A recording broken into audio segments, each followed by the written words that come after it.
Hello and welcome to Battle for the White House. This is your show where we bring you the latest news from the United States of America in the race for the US presidency. I'm Peter Stemmet. Thank you for joining us. Let's take a look at what we have to bring you this week.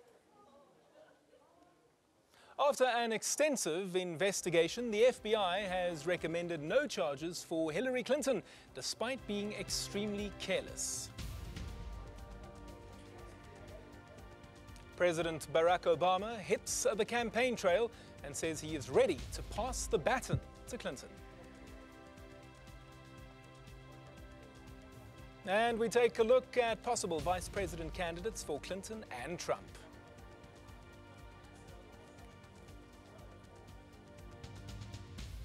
Wits lecturer Tinashe Chuchu joins us to discuss all these matters and more. But first, Hillary Clinton has been described as careless. In a fresh political storm, Democrat presidential candidate Hillary Clinton was investigated by the FBI this past week in the ongoing probe into whether she or her staff did anything illegal by setting up a private email server while running American foreign policy. In the end, Clinton has had the charges lifted by the FBI, who are recommending that prosecutors do not seek charges in the case.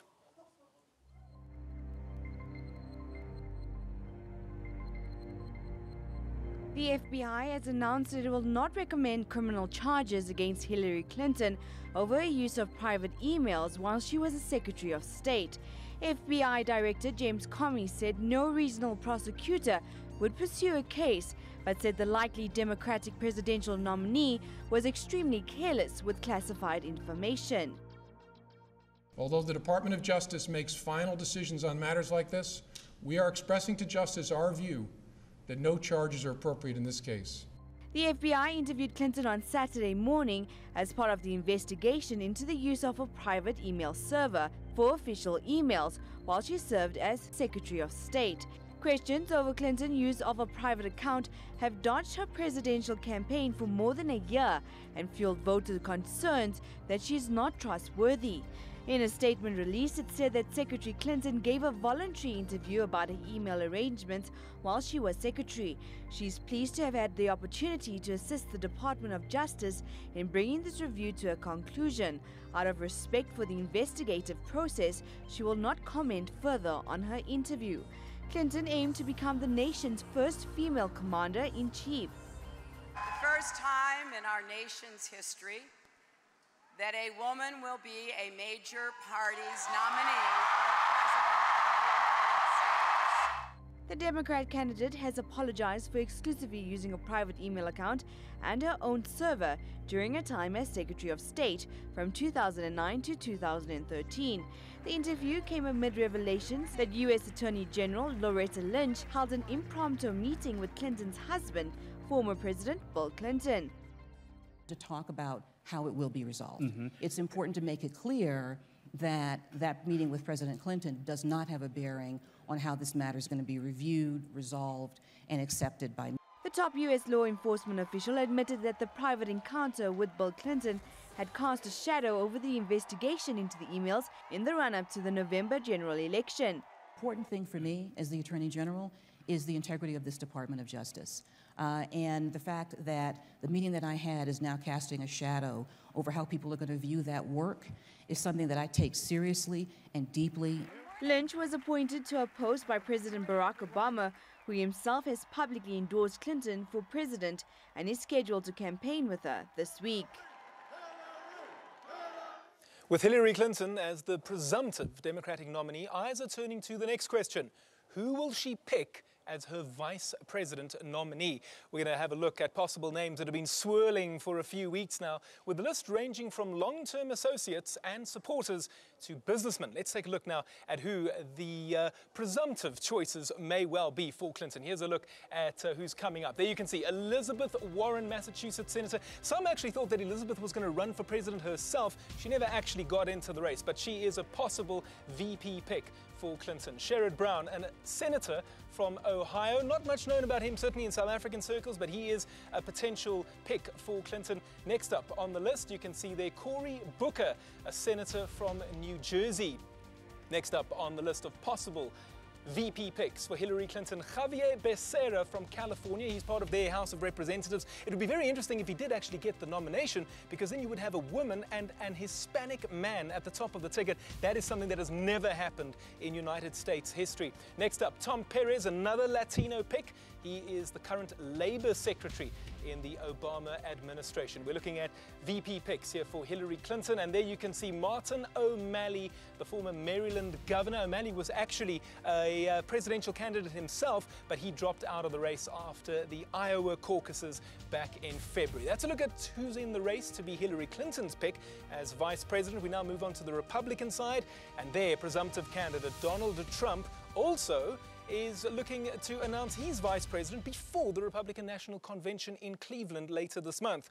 It's reported that Trump has started an apprentice-style search meeting with possible candidates one by one and then posting on Twitter about it. Wouldn't expect anything less from Mr. Trump. Now, these are the possible Republican VP candidates. Joni Ernst, an Iowa senator. Be very interesting. Trump has had a lot of things to say about women. Would he actually put one on the ticket with him? There's a man, Tom Cotton, Arkansas senator. What's so significant about him? Only 39 years old. That would make him the youngest ever VP candidate, younger even than Dan Quayle, who served under President George H.W. Bush from 1989 to 1993. We'll elaborate on that a little bit later.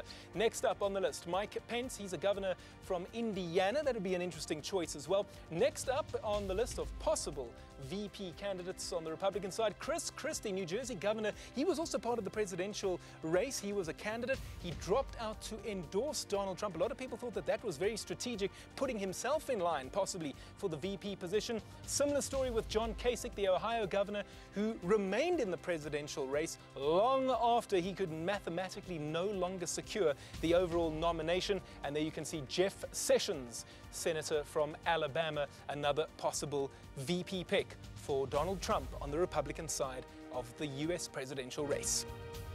8 years after Hillary Clinton helped unite Democrats behind Barack Obama's presidential campaign, he is now returning the favor. Obama and Clinton made their first joint appearance on Tuesday in North Carolina, a state the Democrats are eager to pull back into their win column in November. President Obama has never been shy in showing support towards Clinton. President Barack Obama and Hillary Clinton made their first appearance as Obama and Clinton in North Carolina, as state Democrats are eager to pull back into their win over. The Democratic duo's rally cements a new phase in their storied political relationship. I believe in Hillary Clinton, and I want you to help elect her to be the next president of the United States of America. That's why I'm here. And there has never been any man or woman more qualified for this office than Hillary Clinton, ever. The duo were bitter rivals in the 2008 Democratic primary, but became colleagues when Clinton joined Obama's cabinet as Secretary of State. Now they are co-dependents as Clinton seeks the White House once again. Most of all, though, we're going to build on the vision for America that President Obama has always championed. A vision for a future where we do great things together. Not as red states and blue states, but as the United States. There is no doubt that the U.S. First Lady Michelle Obama shares her husband's sentiments. I'm proud to say that this year, for the first time in history, we just might elect a female president of the United States. There's also a list of celebrities, other individuals and organizations who have publicly supported Clinton.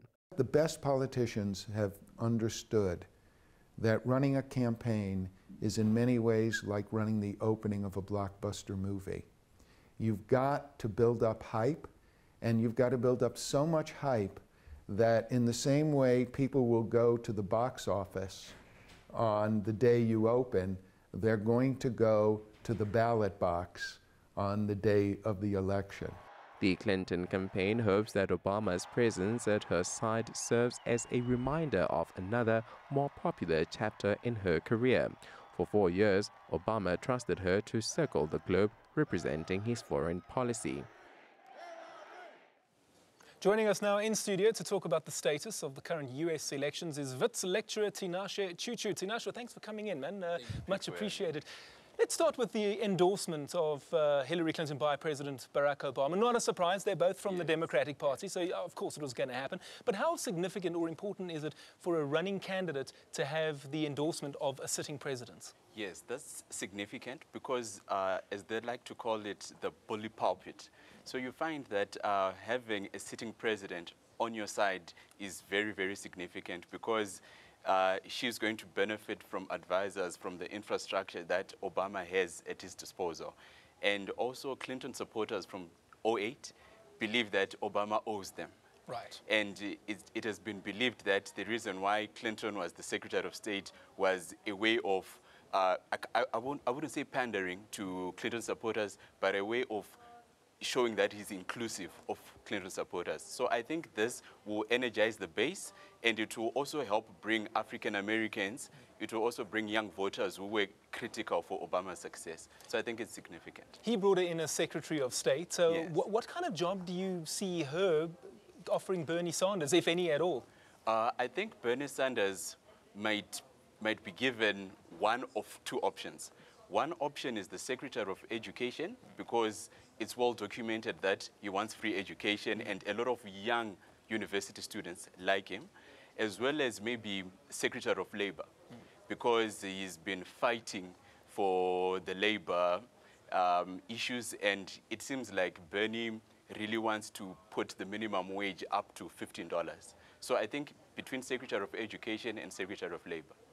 And then, very importantly, who do you see her picking as a vice presidential nominee? We had a look at some of the contenders a few seconds ago. Who do you think is the ideal pick? Okay, I think I can throw in a few names, then I can tell you what I think is going to happen. Sure. Okay, we can start with Elizabeth Warren. There's also Cory Booker. There's also, I think, Tom Perez. Yes, Tom Perez, yeah. And there's also the senator from Ohio, is Sherrod Brown. Yeah. So these are just a few names I just had to put out of the way. But first of all, I don't think Elizabeth Warren might be her running mate for obvious reasons, because I feel that because she's losing the white male vote to Trump badly, so I don't think having another woman would help with that demographic. So we can go to Cory Booker. Cory Booker seems very young, exciting, but in terms of experience, there are more experienced options like Sherrod Brown. So personally, I would actually think Tim Kaine, the senator from Virginia, would be the best option. And if we have enough time, maybe I can explain why I think is the best option. Well, I'm going to hold you to that, and I'm going to invite you back to the show again in the future. I just want to move on to the Republican side, and we're going to play a quick soundbite now. We're going to go back to 1988 when George H.W. Bush picked Dan Quayle, who was only 42 years old, senator from Indiana. And this is what he had to say in his vice presidential debate with Lloyd Benson, who was the Democratic VP pick. And you'll see now how Benson had a go back at Quayle after he had this to say. Yes. It is not just age. It's accomplishments, it's experience.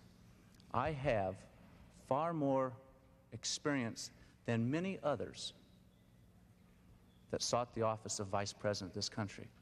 I have as much experience in the Congress as Jack Kennedy did when he sought the presidency. I will be prepared to deal with the people in the Bush administration if that unfortunate event would ever occur. Senator Benson. Senator, I served with Jack Kennedy. I knew Jack Kennedy. Jack Kennedy was a friend of mine. Senator, you're no Jack Kennedy.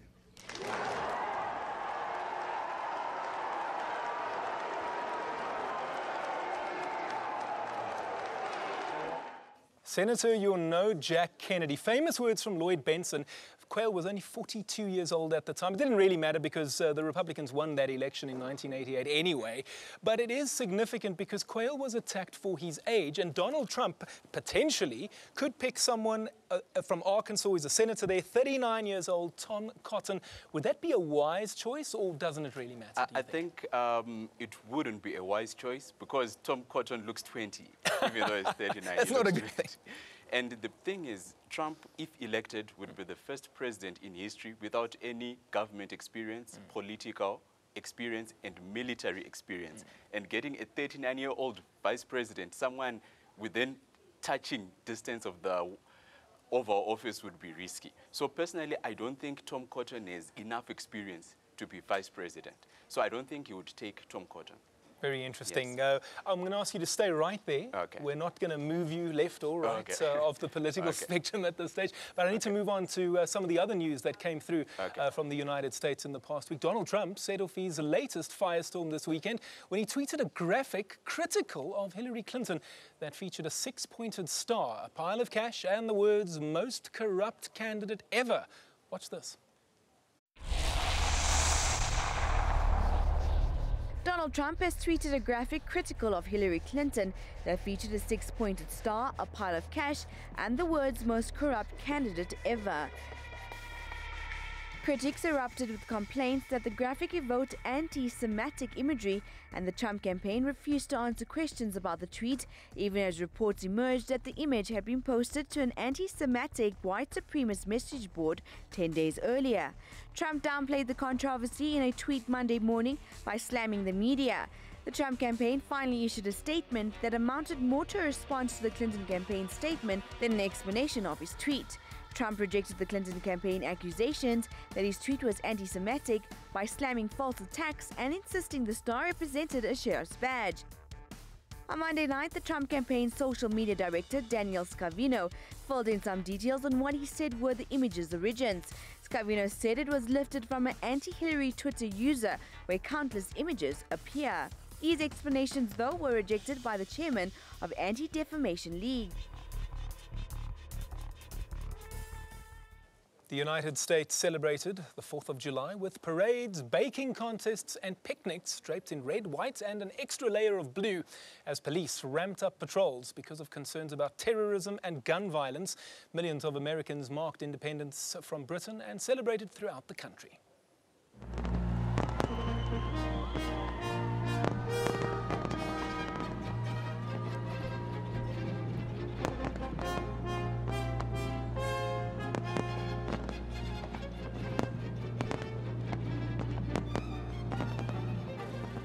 The July 4th fireworks display on the National Mall turned into a dreary affair, as low-hanging clouds made most of the pyrotechnics impossible to see. The holiday in the nation's capital was hindered by unseasonably cool and rainy weather, and crowds on the mall were noticeably thinner than in the previous years. But the National Park Service vowed to continue with fireworks unless the weather was dangerous. And now, with the fireworks going off behind us, here are Jack Everly and the National Symphony Orchestra to perform Tchaikovsky's 1812 Overture.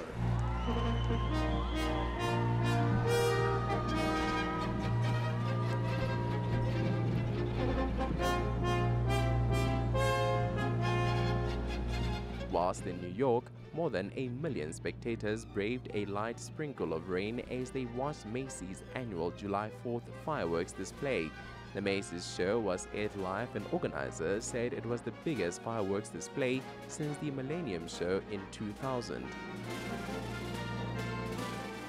Meanwhile, U.S. President Barack Obama celebrated the country's military as well as his daughter Melania's 18th birthday at the White House to mark America's Independence Day holiday on Monday.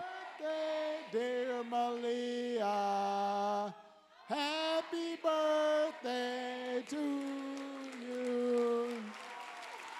Thank you, everybody. God bless you. God bless America.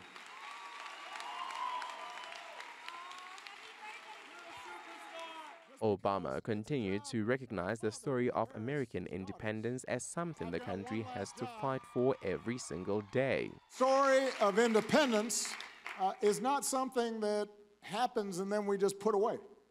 It's something that we have to fight for every single day. It's something that we have to nurture. And we have to spread the word. And we have to work on it. And it involves us respecting each other. And it involves us recognizing that there's still people in this country who are going hungry. And that they're not free because of that.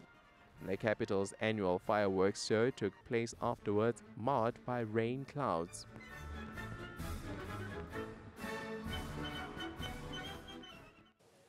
Tinashe Chuchu still in studio with me, Wits lecturer. Tinashe, let's talk about Independence Day, 4th of July, major event in America. Yes. And you go back to the founding fathers and the principles and values that America was founded upon. Do you think that Clinton and Trump have been true to those values? Speaking to the American values, you would find that this election cycle really didn't focus much on the values, but we can look at a few values, like, for instance, the written constitution was a major part of the founding fathers' principles, and a major part of the written constitution is the Second Amendment. I think everyone in the world knows what it is, the right to bear arms. And it's well known that Trump is a staunch supporter of the NRA, and the NRA has formally endorsed Trump, and Hillary Clinton is talking about sensible gun laws. She wants universal background checks. So the major difference with what the founding fathers had is the right to bear arms. This is the major difference that Clinton and Trump have as far as the principles are concerned. Yes. We were also talking earlier about potential vice presidential nominees. You mentioned Tim Kaine, and you said you'd like to tell me why. Yes. Here's your chance. All right, thank you. In 2000, it was Florida, Florida, Florida. In 2004, it was Ohio. This time, it could be Virginia. Why? Because Tim Kaine was the governor and senator, so he knows Virginia very well. And hypothetically speaking, if we put all the states that Romney won into Trump's column and all the states that Obama won into Clinton's column, we are left with 4 critical states. We are left with Colorado, New Mexico, Florida, and Virginia. And for argument's sake, if Trump gets Colorado, New Mexico, and Florida, it would mean that if he also gets Virginia, which is a state that Obama won twice, we are going to have a 269 scenario. That would mean that no one will get the magic number, which is 270 electoral college votes to get elected. That would mean that Congress will elect the next president, and that's how you will see Paul Ryan becoming the next president. Very, very interesting theory. On that note, let's assume that Paul Ryan doesn't become the next president and that Trump is actually the man, well, at least he is the man anyway in the general election. We didn't get a chance to talk about who his VP pick would be. Who do you think he'd go for? I think the top contender is Chris Christie, because Chris Christie was the first supporter for Trump who was his challenger. And I think Christie will pull in moderates. That's what I think. And on that note, New York is obviously where Trump hails from. New Jersey is where Christie hails from. But those are very, those dark blue states, aren't they? Could that turn around and become a red state or even a light red state under a Trump-Christie ticket? I think in our lifetime, New York and New Jersey will never turn red. Just like Texas, it will never turn blue. So I think Christie wouldn't help carry New Jersey, but you might help bring in more establishment supporters because he's a governor and he's well respected. So I think Christie is probably the first pick, but we have people like Senator Jeff Sessions from Alabama, we have Tom Cotton, and we also have John Kasich, who is a governor in a battleground state, Ohio, and no Republican has ever won without Ohio. But I still think Christie is the top pick. That's very interesting. I'd love to have you back on the show, and I'm going to invite you back. Thank you so much, Tinashe. Thank you so much. Much appreciated. Tinashe Chuchu from Wits University. He's a lecturer there, and we appreciate him being with us, and he is coming back. Now, an internet meme depicting Hillary Clinton and Donald Trump as supervillains, Harvey Two-Face and the Joker, respectively, has garnered much attention this week. It may mirror the feelings in the States right now, when they want their president to be a hero but feel they're going to get a bad guy. That is the inspiration for this week's fun look at the US presidential race. It's the battle for the White House. Donald Trump versus Hillary Clinton. both are vying to be a modern-day Captain America. Or at least a hero Americans can all be proud of. I'm Batman. However, many feel they're nothing but villains. Clinton actually has a lot in common with supervillain Harvey Dent, aka Two-Face. Both come from a legal background. Dent was Gotham City's district attorney after all. Trump is hoping to be a hero himself, surrounded by sidekicks. Some say he is a supervillain in disguise. Others say he's just a joke. It seems someone is going to have to keep watch over these two, and that's no laughing matter. And if you thought this was corny, wait until next week's fun look at the battle for the White House. It's that time again where we take a look at the latest poll numbers coming out of the United States. Let's begin in the most important state from a Democratic point of view. And there you can see in California, that's not looking too good. If Trump is getting 56% and you got Clinton down at 52%, so something might not be working out so well there for her. Let's move on to the next of these states, 49-46 in Connecticut, traditionally a blue state, Clinton leading the way there. Next up on our poll meter for this week, we move on to our next state, which is Iowa, 52 versus 28. That's a massive gap. That really should be something that Clinton will carry. But again, Iowa is not a state that would carry a lot of electoral college points. So that is one of those things. Now, New York, this is interesting because obviously Trump is from New York, but Clinton was a senator from New York. She's leading the way there. And then Ohio, this is one of those crucial battleground states we spoke about. 51% to Hillary, 35% to Donald Trump.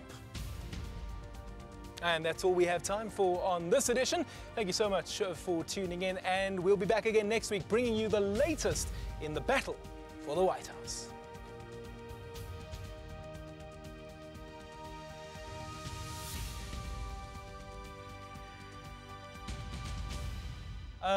The numbers were wrong on New York, eh? Was it 46? Okay, because I think this thing said they both had in the 50s. So I realized it was wrong, but I just carried on. Just have a look. Sorry, California, 52, 56, you see. So it's probably 46, eh, or 36. No, but hang on, how do they both have in the 50s?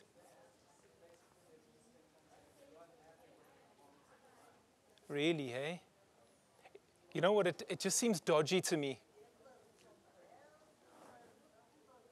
Or 52 and 46 or something, eh? You know what, should we leave it? Can we drop it? Okay, just for the sake of, let's rather be, ooh. Oh, that's not good, this button just fell off. This jacket's button. Why are ANN7 buying cheap stuff, eh? Okay, we'll just put it there. Okay, we'll start with Connecticut. Okay. It's that time again where we take a look at the latest poll numbers coming out of the United States, and we'll begin in Connecticut. Hillary Clinton with a narrow lead there, 49.3 versus 46.5. And remember that Connecticut is very much a blue state traditionally. Next up, Iowa, 52.8 versus 28.6. Hillary very much in the lead. But don't forget that Iowa is not a state that carries a lot of points in the electoral college race. So it might be a victory, but you're not picking up all that many points. New York, this is interesting because Hillary is leading 53.1 to 46.5. Hillary Clinton was a senator from New York. Donald Trump hails from New York originally, so it'll be very interesting to see what happens there. Ohio, this is key. There's a battleground state. 35.4 to Trump, 51 to Hillary Clinton. Remember that no Republican candidate has ever won the White House without winning Ohio. And North Carolina, this is interesting. 57 versus 41.3. Hillary Clinton with a comfortable lead there in that state on the American East Coast. Florida, very important battleground state as well. 60% there. Hillary Clinton in a comfortable lead over Donald Trump, and that's something that she will want to hold on to. Don't forget that 2000, Al Gore, George Bush, Florida. I don't need to elaborate much on that. And then overall at the moment, if it was just a straight out popular vote and the election was held today, Hillary wins 52.8 to 46.5. But don't forget that there is an electoral college process and system that is in place. So even though you win the popular vote, you don't necessarily win the White House. That's all that we have time for today. Thank you so much for tuning in. We'll see you again next week as we bring you the latest news and conversations in the battle for the White House.